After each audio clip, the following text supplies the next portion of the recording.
What's up, guys? Rick here to help you build the mathematically optimal college football confidence entry. That's right. We've done this with great success in the March Madness bracket, literally just taking the math and putting it into a format that can create some optimal outcomes. And last year, I think it was in the 99th percentile. The year before that, I think it was 95th percentile. And the year before that, I think it was the 93rd percentile. And I'm going to take kind of a similar theory and convert it to these college football bowl confidence leagues or pools or whatever you're in. There's a big one on ESPN. I know that these are run around everybody's office all year long. So this is the first one I've ever done. And I'm going to enter this with the same caveats that I always do with March Madness.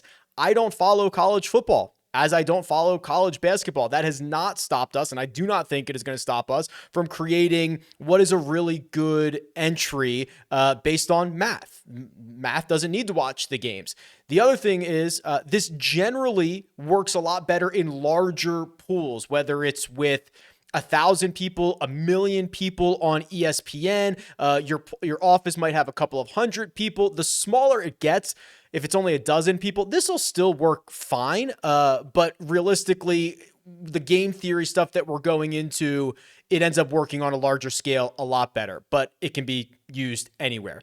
Let me run you through the rules, kind of refresh this for myself, and then we'll dive into the spreadsheet and we'll come up with an entry that, fingers crossed, has the same success that we've had in March Madness. The other thing is, if you find this valuable, I really only ask for you to like it, share the video around. If you want to subscribe to the channel, I do data-driven golf research almost exclusively every single week. And then I like to mix in things like this where I can just go solve a problem and I can use the data and I can see where we come out. All right, let's jump into it. So these college football pools, as much as I can tell, are pretty straightforward. So they take every bowl game, which this year there are 43 of them.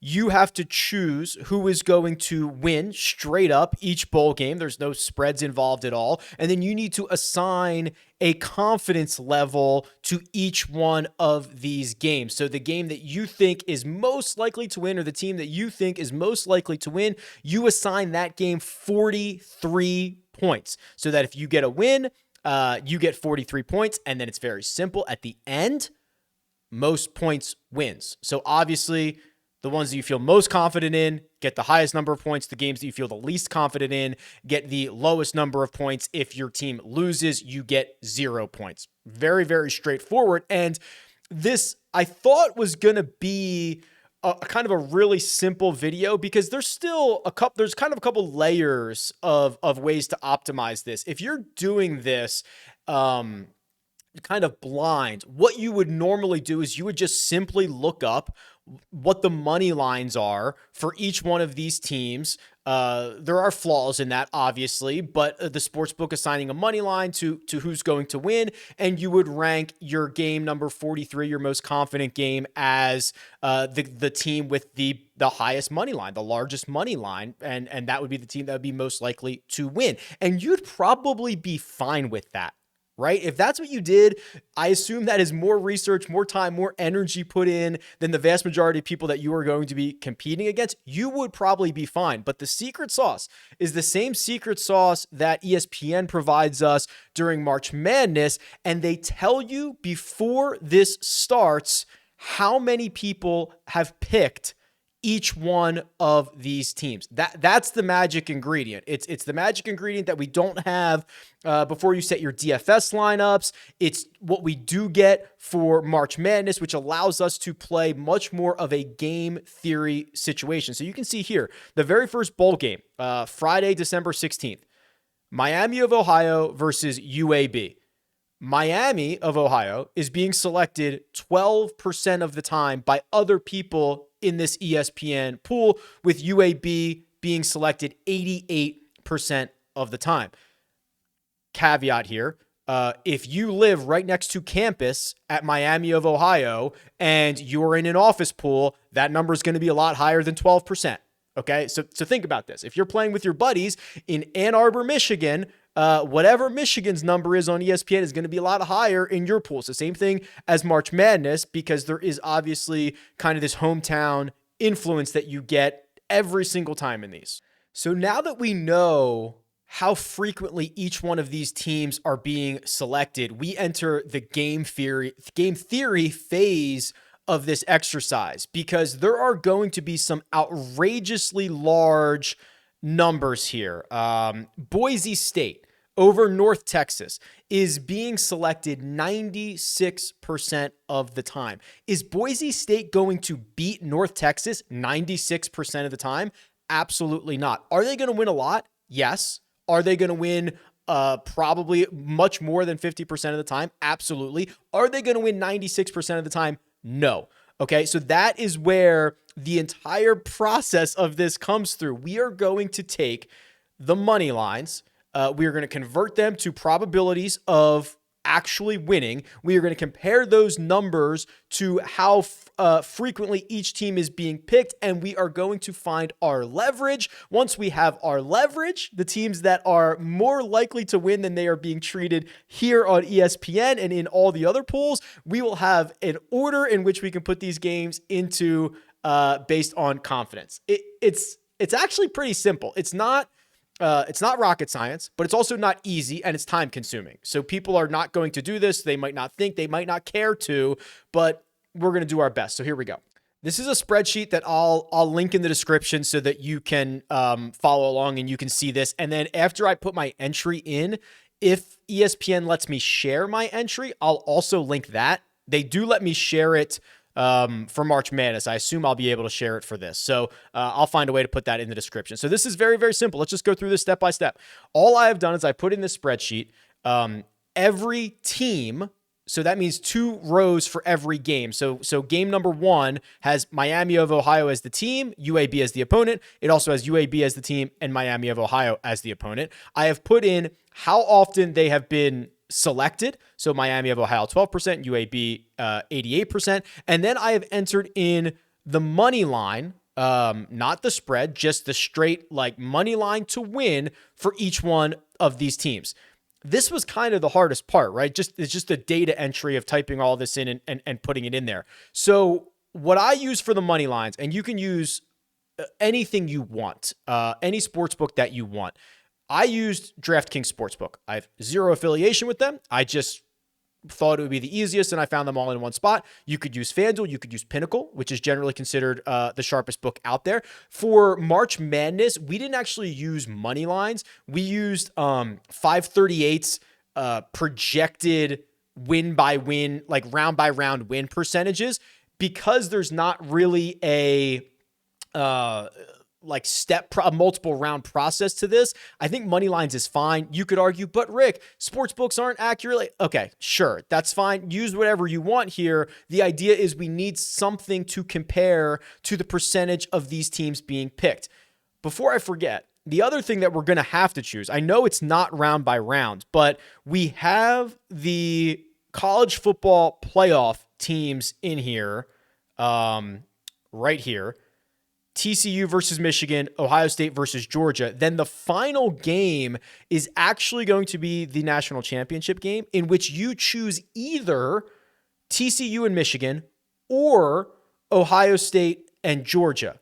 Now, the way that I understand this, and someone in the comments can correct me if I'm wrong here, I don't have to, I can just pick TCU or Michigan. If Michigan goes on to win that matchup, I get credit for it. I'm not actually...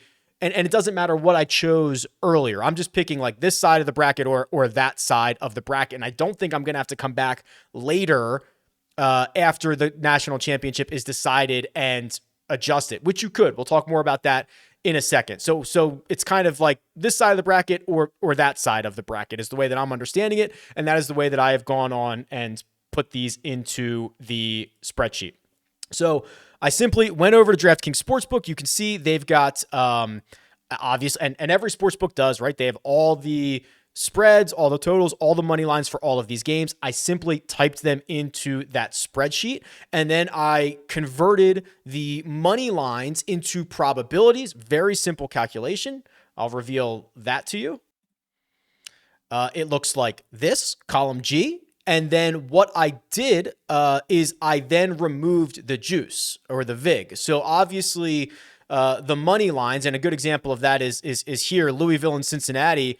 They are both minus 110, which if you convert that just using the money lines, that would say both of them have a 52% chance of winning. Well, that's not true. That's just the built-in VIG that DraftKings or any sportsbook is taking from you. So then you do a second calculation to remove the juice or the VIG from those lines, and you get that this matchup is actually 50-50. Okay, so that is as far as we've gone. And now, I mean, it's super simple and straightforward here, right? I actually think, and this will backfire in my face, like the process of this is a lot easier than March Madness is. March Madness, you have to kind of decide how far you want these teams to go with the leverage that you have, and then there's kind of a give and take. These are a bunch of like single events outside of the national championship game. These are all just single events. It's actually a lot easier to do. So let's look through a couple of these, and you'll already be able to see kind of where things are going here. So the highest win probability for any bowl game is Jackson State over NC Central. They are going to win the game 84% of the time. However, they are being picked 91% of the time. Okay. Has it clicked yet? No? How about this one? East Carolina is going to win over Coastal Carolina 76% of the time. Their money line is minus 390. I actually had to go back and check this to make sure. East Carolina minus 390, which means they are going to win the game 76% of the time. The same rate that Boise State is going to win at, yet East Carolina is only being selected 33% of the time. So that is a perfect example. Both Boise State and East Carolina are minus 390 to win, which means they're going to win about 76% of the time, 77% of the time. One of those teams is being selected at a rate of 96%, and the other team is being selected at a rate of 33%. Has it clicked yet? Right? This is all we're doing. We are going to compare the win probabilities against the picked rate, and we are going to find the biggest gaps, the biggest leverage points, and we are going to choose those as our most confident games. It makes sense, right? Like this is such a simple process that makes sense. And sometimes it's going to burn us, right? Like the last 3 years of March Madness, we've looked very, very good. There's going to be a year in March Madness where we get wiped and the team that is way over selected wins the whole thing. That's going to happen in March Madness. And it's going to happen one of these years, and it might be this year, in this college football confidence pool. It's going to happen. But if you keep stacking up as many of these leverage spots as possible, you're just going to be in great shape. So now that we have win probabilities, we can move on to the leverage category. Future Rick here. Just want to take a second to invite you into our private group on BroThrow. BroThrow is something that I've gotten super into over the course of the past couple of weeks because it solves a huge problem in our community. It is a peer-to-peer betting community where I can throw out a bet or you can throw out a bet on basically any sport, any wager that you like, and someone else can accept it and then settle up via Cash App, Venmo, or a variety of other ways. And the whole thing is VIG free. That's right. No VIG, no juice. Everything is pure. So those extra percentage points that you get back from the VIG certainly go a long way.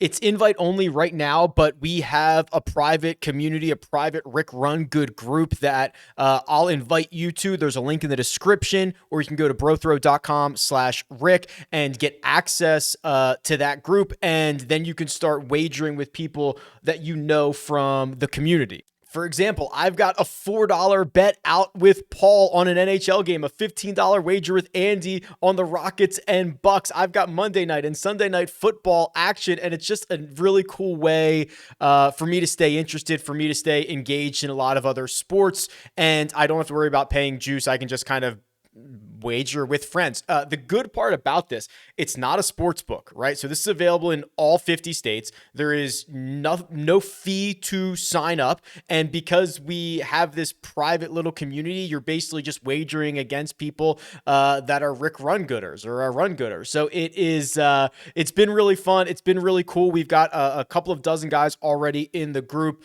I encourage you to join because the bigger we get that group, the more wagers that are going to be out there, the more the more things that we can do, and we can do it all juice free. We can do it all vig free. So the bigger, the better. There's a link in the description. It's brothrow.com/Rick. So here's the leverage category. And it's very, very simple. It just says how much more is a team going to win than they are being selected. So I'll sort this by leverage so you can kind of see it here. East Carolina, the number one leverage team, because the gap between their win probability and the amount that they're being selected is nearly 44%. They're going to win 77%. They're only being picked 33%. The difference there is 44%.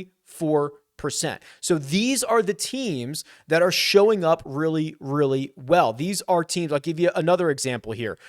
Cincinnati, they are, we already talked about this, or excuse me, it's Louisville.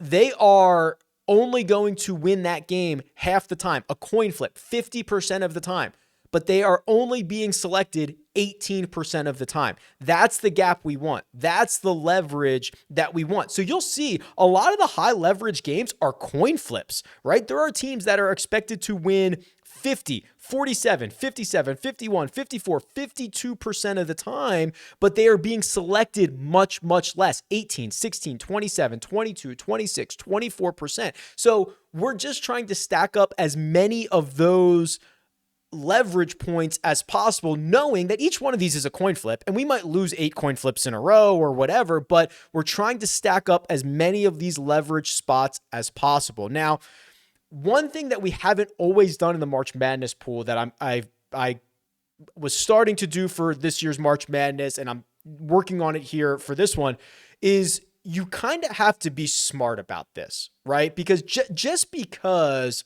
you have a high leverage position doesn't necessarily mean it's worth investing in or it's worth ranking highly. So let me find a good example of this. Like Texas Tech is a good example. Texas Tech has the 8th highest leverage, right? That's, the 8th highest leverage at 27%. Because they're only being selected 11% of the time, and they're going to win 38% of the time. And 38% is like, it's okay, right? It's, a little more than a third of the time they're going to win. But do you really want that team to be a high investment for you when they are more likely than not going to win?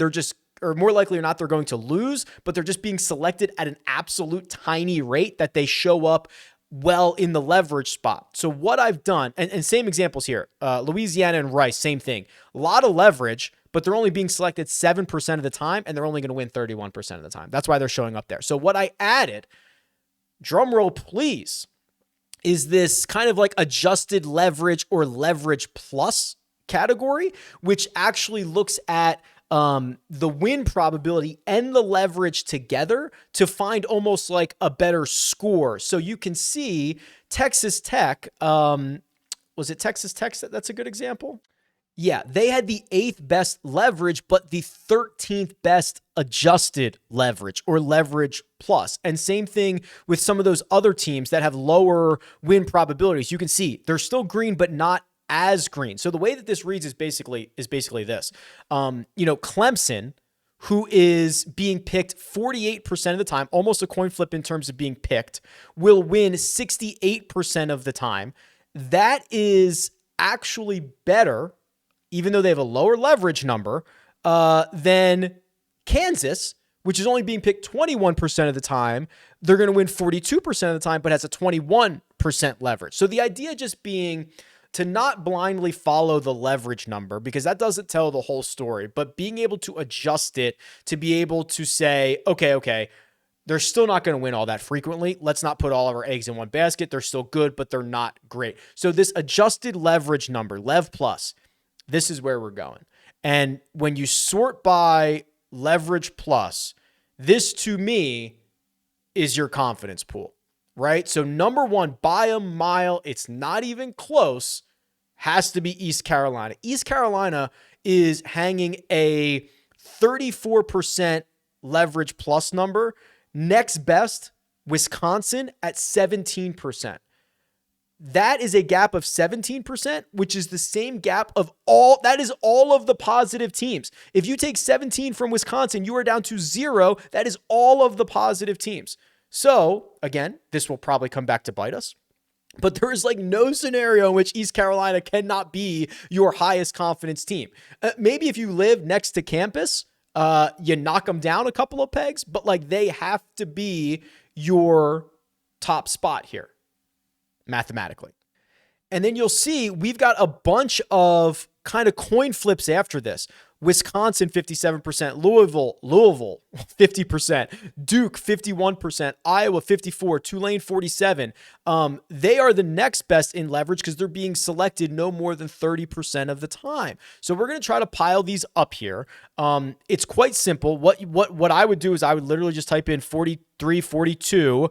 I would then drag this down to 1. So the last game would be, what is that? University of Texas, San Antonio, UTSA over Troy, which is an absolute coin flip in terms of win probability, 47%, and they're being selected at 47%. That game, which is basically a complete toss-up, is the game that I am least confident about. So that makes sense that is your number one, your lowest confidence. I mean, just for educational purposes, let's flip this around and look at the worst games that you could pick. Ole Miss over Texas Tech. What you'll notice is all of these teams that are being picked 80, 90% of the time, they're going to end up being your worst leverage plays. You know, Coastal Carolina, even though they're playing East Carolina, which is by far the best leverage play, in the adjusted model, Coastal Carolina is, I mean, it's still a bad play, but it's not by far the worst because still only being picked 67% of the time. Some of these are just being picked at such an outrageously large rate that it's impossible, right? You know, none of these teams are likely winning 96, 93, even 89% of the time. It's just not going to happen. So, you know, Ole Miss beating Texas Tech, like that's one of the worst adjusted leverage spots you can get. Houston over Louisiana, one of the worst. Southern Miss over Rice, one of the worst. Just teams that are being picked at such an outrageously high rate, expected to win 9 out of 10 or more times when they're only really going to win it maybe 2 out of 3 times. Something like that. So, or I guess I should have converted like 6 out of 10 or 6.5 or something like that. So, that's the whole point here. So when we do our adjusted leverage, we've got East Carolina as number 43. So what you would do, and actually what I would do is this. I would, I think it's easier if you sort it by game. So we'd go Miami of Ohio and UAB game number 1. Miami of Ohio is our 8th confidence selection. So I'd come in here and I would change this to 8. Okay, done. Now I'd go back and I'd say UTSA versus Troy. That's number 1. That's like our least confident game at all. So that's UTSA. Oh, I guess I have to pick. Clearly I've never done this before. So hold on. Let's do, okay, then I have to say Miami of Ohio. Yeah, you have to actually select it. That would make a lot more sense. Okay, so then it would be UTSA, and that is number 1. So that can actually stay there. We'll do one more together. Then the next one's Louisville, 41. So we are going to go Louisville, 41. So we are actually going to have like one of our most highly confident games and one of our most low confident games right out of the gate, just immediately out of the gate. I will spare you the boredom, but I'm going to go through and enter all of these and I'll catch back up with you in a second. All right, my picks are in. I do not recommend going in order of the games. Either go in order of 1 through 40, whatever, or 41 to 1. It was way more confusing doing it game number at a time. So it's in. I don't have a great way to share this with you. I'll just like save this as a PDF and link to it, and you can open it up. A couple of other little nuggets here that I think are interesting. So I didn't talk about what I did for that championship game. So what I did is I just took the odds for either TCU or Michigan to win the national title, or I took the odds for Ohio State or Georgia to win the national title and put it in that way. And then based on the number of picks that were being selected. I did the same process, but that's what I used. I just used like the future odds for either one of those teams to win. The other thing that is really interesting about this, if you wanted to be really smart about this, you would take advantage of these lock times. So on ESPN, it looks like these games don't lock until they actually kick off. So if you're in an office pool where everything locks, Friday the 16th, okay, no problem. That's probably the more common way people are doing this.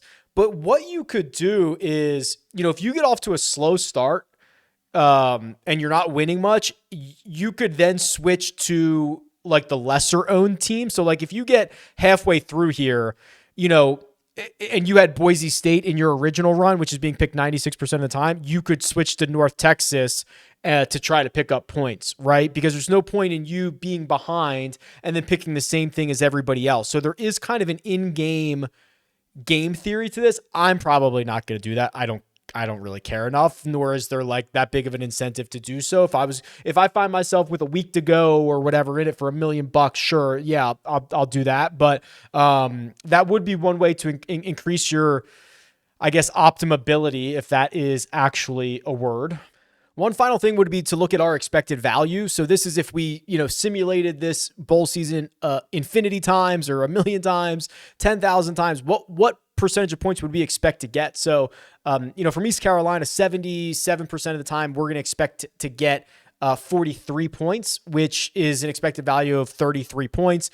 Wisconsin, 57% of the time, we expect to get 42% or 42 points. So that's about 24 points of expected value. So you add all that up, we expect to get about 432 points. If this was on average, if this was simulated 10,000 times, obviously, if everything goes right, we can get more than that. If everything goes wrong, we're going to get a lot less than that. Anecdotally, just kind of looking at last year, I was looking, there was a 4-way tie for first at 320 points. So our EV is 100 points higher than that. There were only 38 bowl games last year, but the point stands. We're trying to make a really high upside kind of, put yourself in the optimal position. If everything goes right, maybe you have a great week, a great bowl season. If you get a little bit unlucky, hey, it's going to happen. We'll try it again next year. But this is likely the most optimal way to do it. Obviously, there could be better ways. There's going to be a lot of different ways. Have at it, right? This is one way to spend just a little bit of time, a little bit of research, and give yourself a really good chance. Okay, again, do me a favor, hit the like button, subscribe, share this around. I like to kind of do some of these problem-solving tasks or projects with data. So if you're into it, let me know, and we'll see how it goes. Year 1, putting myself out there. Let's see. Good luck.